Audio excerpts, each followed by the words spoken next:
I'd like to tell you about the strangest secret in the world. Not long ago, Albert Schweitzer, the great doctor and Nobel Prize winner, was being interviewed in London, and a reporter asked him, "Doctor, what's wrong with men today?" The great doctor was silent a moment, and then he said, "Men simply don't think." And it's about this that I want to talk with you. We live today in a golden age. This is an era that man has looked forward, dreamed of, and worked toward for thousands of years. But since it's here, we pretty well take it for granted. We in America are particularly fortunate to live in the richest land that ever existed on the face of the earth, a land of abundant opportunity for everyone. But do you know what happens? Let's take 100 men who start even at the age of 25. Do you have any idea what will happen to those men by the time they're 65?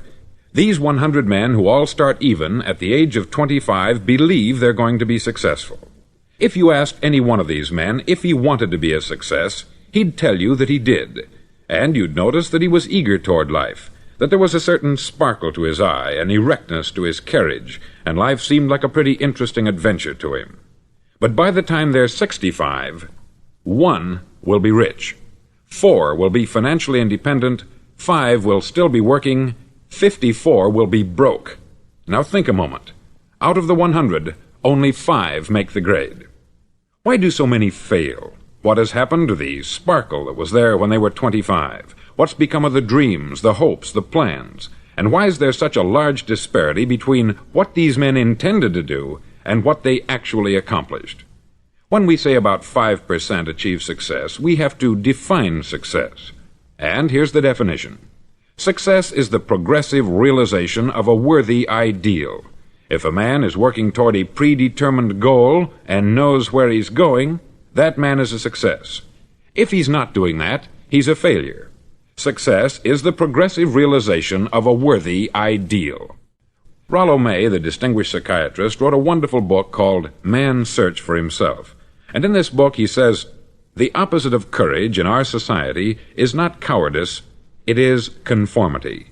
And there you have the trouble today. It's conformity. People acting like everyone else, without knowing why, without knowing where they're going. Now think of it.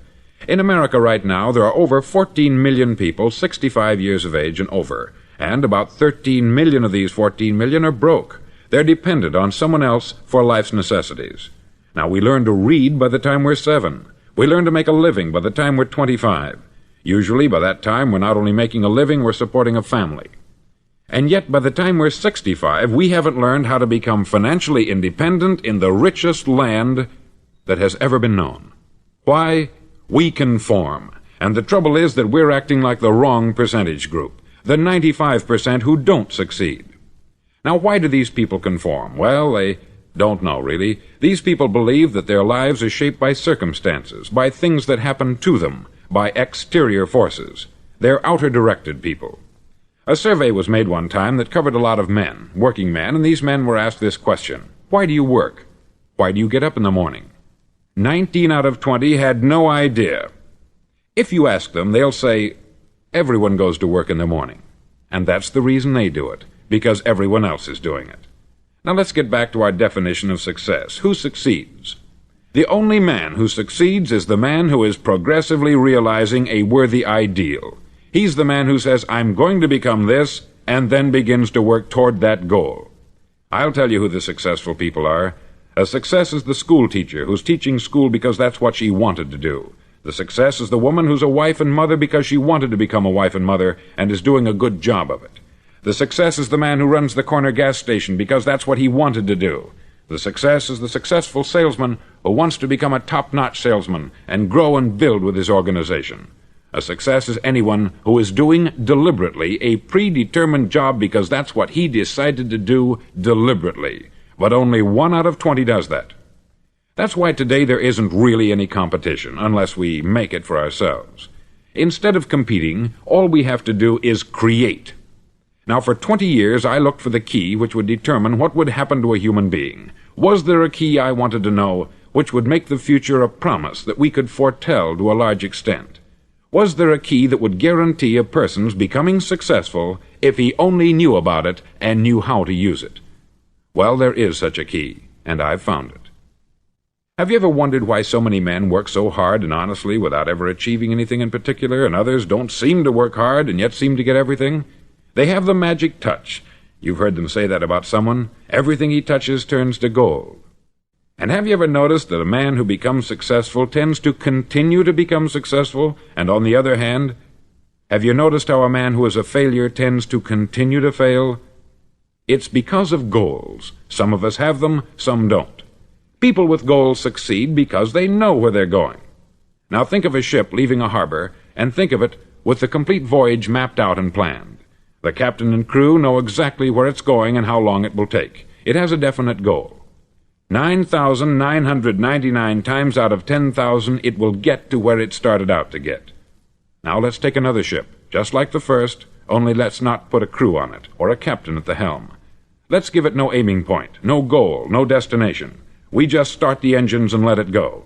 I think you'll agree with me that if it gets out of the harbor at all, it will either sink or wind up on some deserted beach a derelict. It can't go any place because it has no destination and no guidance.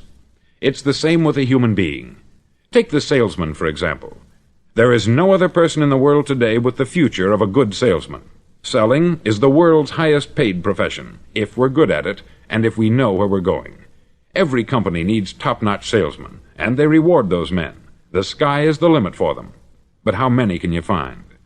Someone once said, "The human race is fixed, not to prevent the strong from winning, but to prevent the weak from losing." The American economy today can be likened to a convoy in time of war.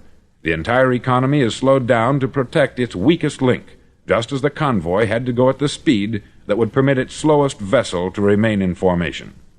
That's why it's so easy to make a living today. It takes no particular brains or talent to make a living and support a family today.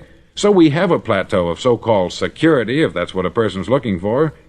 But we do have to decide how high above this plateau we want to aim for. Now let's get back to the strangest secret in the world, the story that I wanted to tell you today. Why do men with goals succeed in life, and men without them fail? Well, let me tell you something which, if you really understand it, will alter your life immediately. If you understand completely what I'm going to tell you from this moment on, your life will never be the same again. You'll suddenly find that good luck just seems to be attracted to you. The things you want just seem to fall in line. And from now on, you won't have the problems, the worries, the gnawing lump of anxiety that perhaps you've experienced before. Doubt, fear, well, they'll be things of the past. Here's the key to success, and the key to failure. We become what we think about. Now let me say that again. We become what we think about. Throughout all history, the great wise men and teachers, philosophers and prophets have disagreed with one another on many different things. It is only on this one point that they are in complete and unanimous agreement. Listen to what Marcus Aurelius, the great Roman emperor, said. He said, "A man's life is what his thoughts make of it." Disraeli said this, "Everything comes if a man will only wait. I have brought myself by long meditation to the conviction that a human being with a settled purpose must accomplish it, and that nothing can resist a will that will stake even existence for its fulfillment."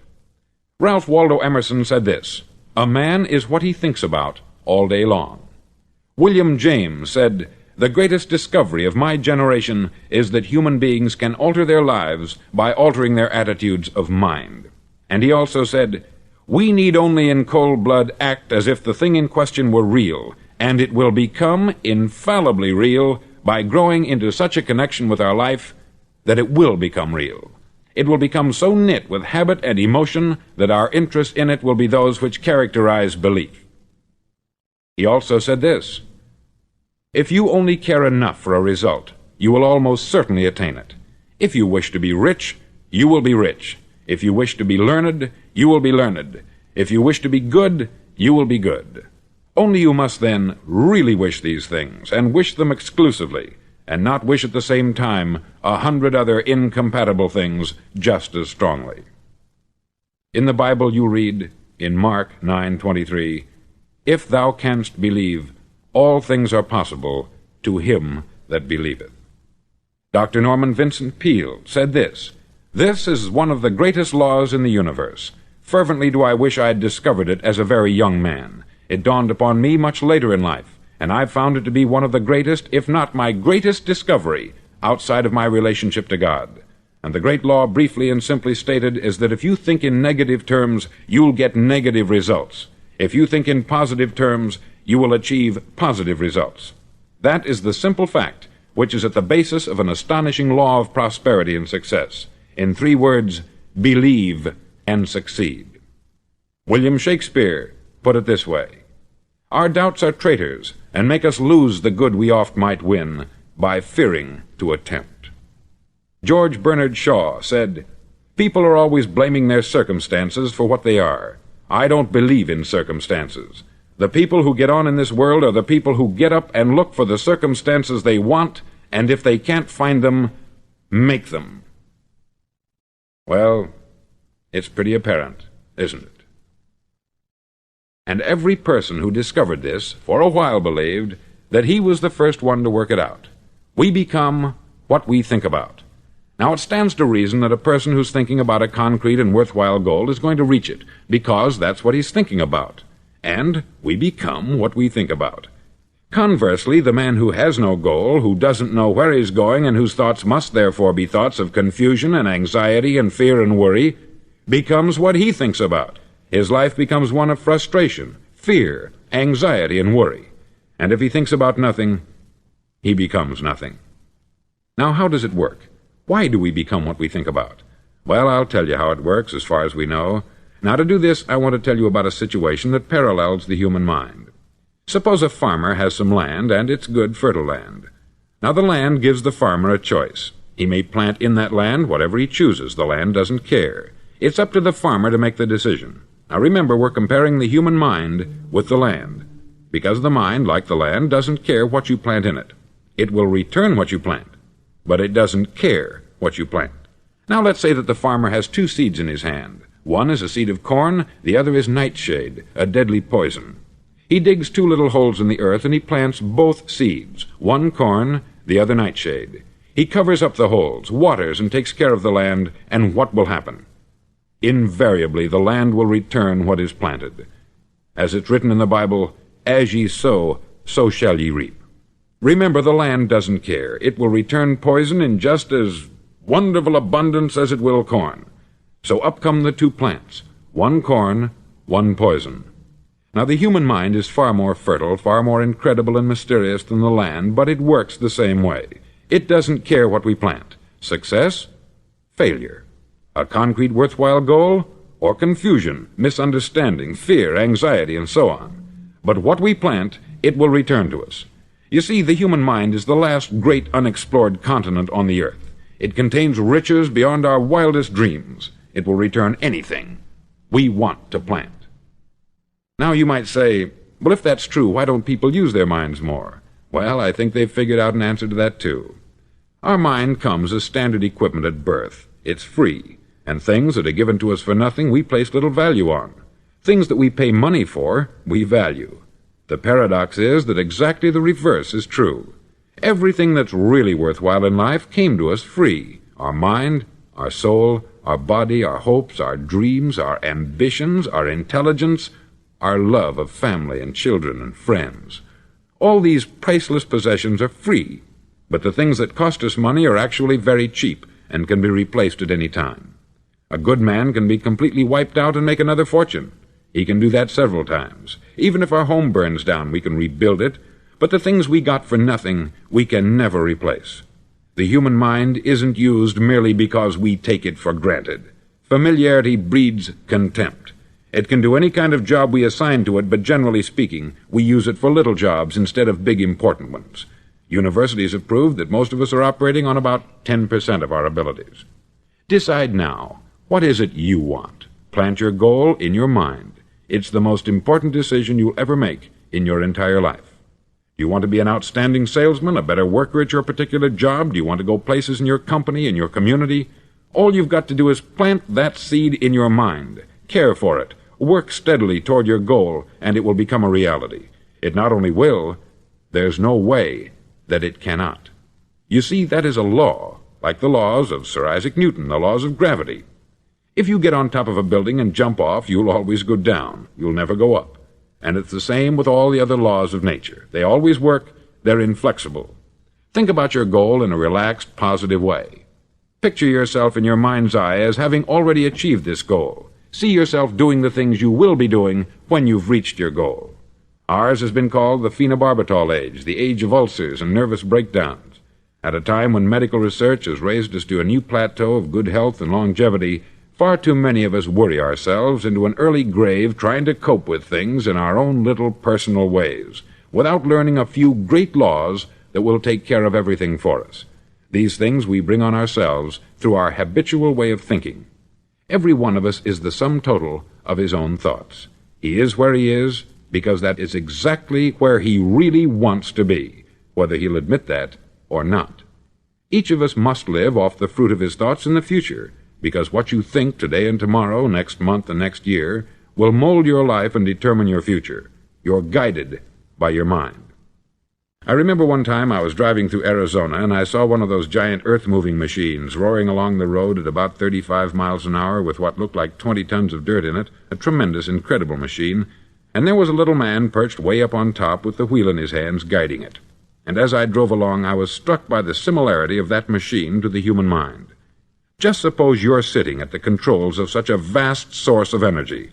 Are you going to sit back and fold your arms and let it run itself into a ditch? Or are you going to keep both hands firmly on the wheel and control and direct this power to a specific, worthwhile purpose? It's up to you. You're in the driver's seat. You see, the very law that gives us success is a two-edged sword. We must control our thinking. The same rule that can lead a man to a life of success, wealth, happiness, and all the things he's ever dreamed of for himself and his family, that very same law can lead him into the gutter. It's all in how he uses it, for good or for bad. This is the strangest secret in the world. Now, why do I say it's strange, and why do I call it a secret? Actually, it isn't a secret at all. It was first promulgated by some of the earliest wise men, and it appears again and again throughout the Bible. But very few people have learned it, understand it. That's why it's strange, and why, for some equally strange reason, it virtually remains a secret. I believe that you could go out and walk down the main street of your town and ask one man after another what the secret of success is, and you probably wouldn't run into one man in a month who could tell you. Now, this information is enormously valuable to us, if we really understand it and apply it. It's valuable to us not only for our own lives, but the lives of those around us, our family, employees, associates, and friends. Life should be an exciting adventure. It should never be a bore. A man should live fully, be alive. He should be glad to get out of bed in the morning. He should be doing a job he likes to do because he does it well. One time I heard Grove Patterson make a speech, the editor-in-chief of the Toledo Daily Blade, and as he concluded his speech, he said something that I've never forgotten. He said something like this: "My years in the newspaper business have convinced me of several things, among them that people are basically good, and that we came from someplace, and we're going someplace. So we should make our time here an exciting adventure. The architect of the universe didn't build a stairway leading nowhere." And the greatest teacher of all, the carpenter from the plains of Galilee, gave us the secret time and time again. "As ye believe, so shall it be done unto you." I've explained the strangest secret in the world and how it works. Now I want to explain how you can prove to yourself the enormous returns possible in your own life by putting this secret to a practical test. I want you to make a test that will last 30 days. Now, it isn't going to be easy. If you'll give it a good try, it will completely change your life for the better. Back in the 17th century, Sir Isaac Newton, the English mathematician and natural philosopher, gave us some natural laws of physics which apply as much to human beings as they do to the movement of bodies in the universe. Now, one of these laws is that for every action, there is an equal and opposite reaction. Simply stated, as it applies to you and me, it means we can achieve nothing without paying the price. The results of your 30-day experiment will be in direct proportion to the effort you put forth. To be a doctor, you must pay the price of long years of difficult study. To be successful in selling, and remember that each of us succeeds to the extent of his ability to sell, selling our families on our ideas, selling education in schools, selling our children on the advantages of living the good and honest life, selling our associates and employees on the importance of being exceptional people, to, of course, the profession of selling itself. But to be successful in selling our way to the good life, we must be willing to pay the price. Now, what is that price? Well, it's many things. First, it's understanding emotionally, as well as intellectually, that we literally become what we think about, that we must control our thoughts if we're to control our lives. It's understanding fully that, as ye sow, so shall ye reap. Secondly, it's cutting away all the fetters from the mind and permitting it to soar as it was divinely designed to do. It's the realization that your limitations are self-imposed, and that the opportunities for you today are enormous beyond belief. It's rising above narrow-minded pettiness and prejudice. Thirdly, to use all your courage to force yourself to think positively on your own problem, to set a definite and clearly defined goal for yourself, to let your marvelous mind think about your goal from all possible angles, to let your imagination speculate freely upon many different possible solutions, to refuse to believe there are any circumstances sufficiently strong to defeat you in the accomplishment of your purpose, to act promptly and decisively when your course is clear, and to keep constantly aware of the fact that you are, at this moment, standing in the middle of your own acre of diamonds, as Russell Conwell used to point out. Fourth, save at least 10% of what you earn. It's also remembering that no matter what your present job, it has enormous possibilities if you're willing to pay the price. Now let's just go over the important points in the price each of us must pay to achieve the wonderful life that can be ours. It is, of course, worth any price. 1. You will become what you think about. 2. Remember the word imagination. Let your mind soar. 3. Courage. Concentrate on your goal every day. 4. Save 10% of what you earn. And action. Ideas are worthless unless we act on them.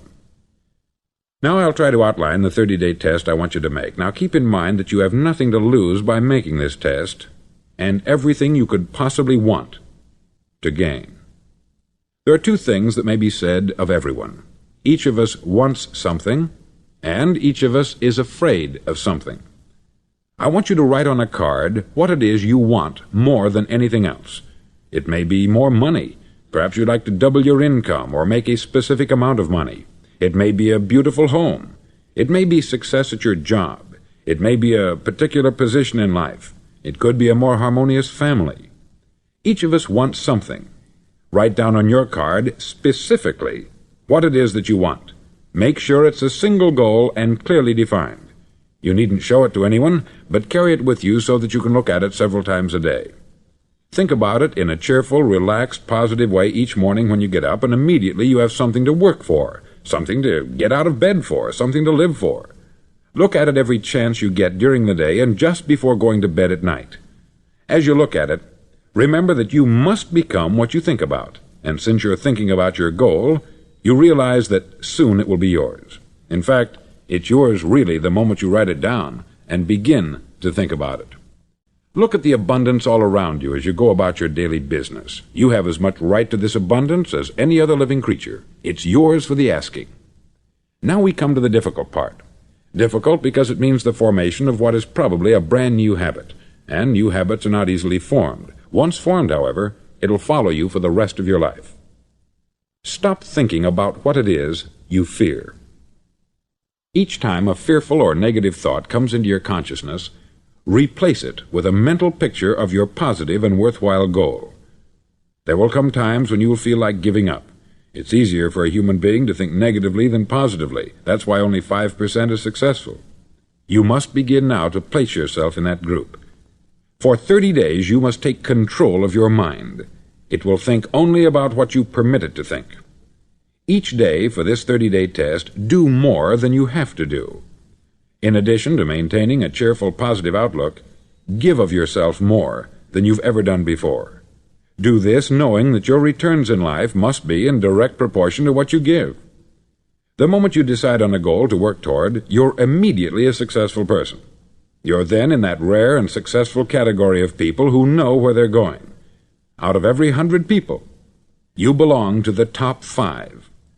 Don't concern yourself too much with how you're going to achieve your goal.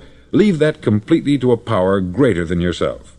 All you have to do is know where you're going. The answers will come to you of their own accord. Remember these words from the Sermon on the Mount, and remember them well. Keep them constantly before you this month of your test. Ask, and it shall be given you. Seek, and ye shall find. Knock, and it shall be opened unto you. For every one that asketh receiveth, and he that seeketh findeth, and to him that knocketh it shall be opened. It's as marvelous and as simple as that. In fact, it's so simple that in our seemingly complicated world it's difficult for an adult to understand that all he needs is a purpose and faith. For 30 days, do your best. If you're a salesman, go at it as you've never done before, not in hectic fashion, but with the calm, cheerful assurance that time well spent will give you the abundance in return you deserve and want. No matter what your job, do it as you've never done it before for 30 days.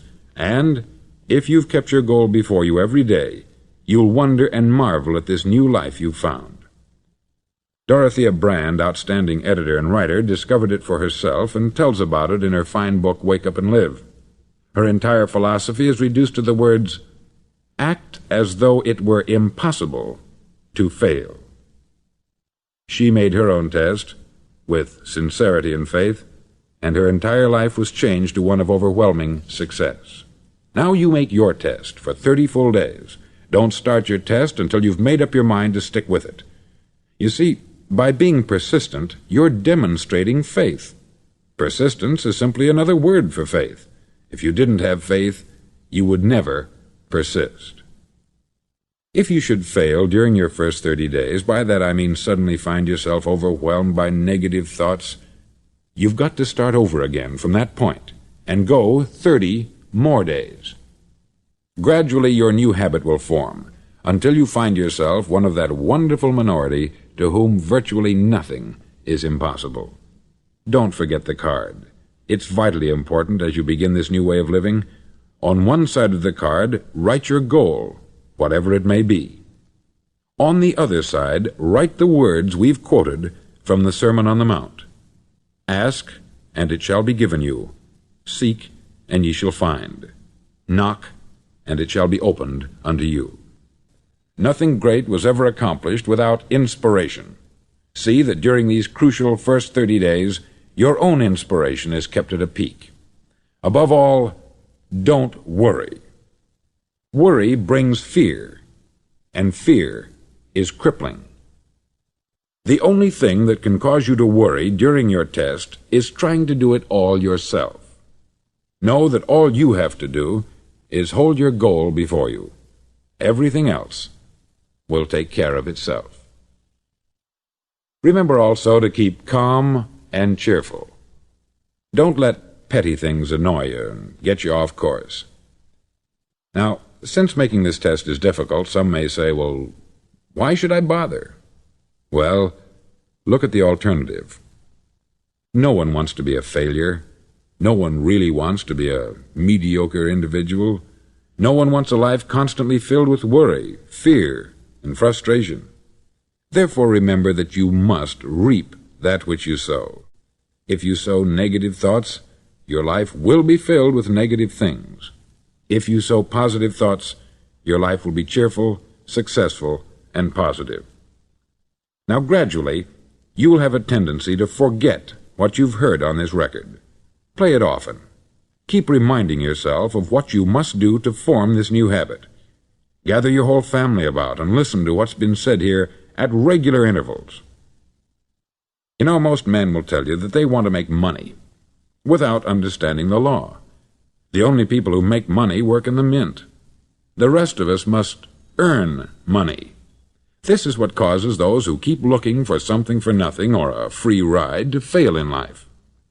The only way to earn money is by providing people with services or products which are needed and useful. We exchange our product or service for the other man's money. Therefore, the law is that our financial return will be in direct proportion to our service. Success is not the result of making money. Making money is the result of success, and success is in direct proportion to our service. Most people have this law backwards. They believe that you're successful if you earn a lot of money. The truth is that you can only earn money after you're successful. It's like the story of the man who sat in front of the stove and said to it, "Give me heat, and then I'll add the wood." How many men and women do you know, or do you suppose there are today, who take the same attitude toward life? There are millions. We've got to put the fuel in before we can expect heat. Likewise, we've got to be of service first before we can expect money. Don't concern yourself with the money. Be of service. Build, work, dream, create. Do this, and you'll find there's no limit to the prosperity and abundance that will come to you. Prosperity is founded upon a law of mutual exchange. Any person who contributes to prosperity must prosper in turn himself. Sometimes the return will not come from those you serve, but it must come to you from someplace, for that is the law. For every action there is an equal and opposite reaction. As you go daily through your 30-day test period, remember that your success will always be measured by the quality and quantity of service you render, and money is a yardstick for measuring this service. No man can get rich himself unless he enriches others. There are no exceptions to a law. You can drive down any street in America and from your car estimate the service that's being rendered by the people living on that street. Had you ever thought of this yardstick before? It's interesting. Some, like ministers and priests and other devoted people, measure their returns in the realm of the spiritual, but again, their returns are equal to their service. Once this law is fully understood, any thinking person can tell his own fortune. If he wants more, he must be of more service to those from whom he receives his return. If he wants less, he has only to reduce this service. This is the price you must pay for what you want. If you believe you can enrich yourself by deluding others, you can only end by deluding yourself. It may take some time, but just as surely as you breathe, you'll get back what you put out. Don't ever make the mistake of thinking you can avert this. It's impossible. The prisons and the streets where the lonely walk are filled with people who tried to make new laws just for themselves. We may avoid the laws of man, but there are greater laws that cannot be broken. An outstanding medical doctor recently pointed out 6 steps that will help you realize success. 1. Set yourself a definite goal. 2. Quit running yourself down. 3. Stop thinking of all the reasons why you cannot be successful, and instead think of all the reasons why you can. 4. Trace your attitudes back through your childhood and try to discover where you first got the idea you couldn't be a success, if that's the way you've been thinking. 5. Change the image you have of yourself by writing out a description of the person you would like to be. And 6. Act the part of the successful person you have decided to become. The doctor who wrote those words is a noted West Coast psychiatrist, David Harold Fink, M.D. Do what all experts since the dawn of recorded history have told you you must do. Pay the price by becoming the person you want to become. It's not nearly as difficult as living unsuccessfully. Make your 30-day test. Then repeat it. Then repeat it again. Each time it will become more a part of you until you'll wonder how you could ever have lived any other way. Live this new way, and the floodgates of abundance will open and pour over you more riches than you may have dreamed existed. Money? Yes, lots of it. But what's more important, you'll have peace. You'll be in that wonderful minority who lead calm, cheerful, successful lives. Start today. You have nothing to lose, but you have a life to win.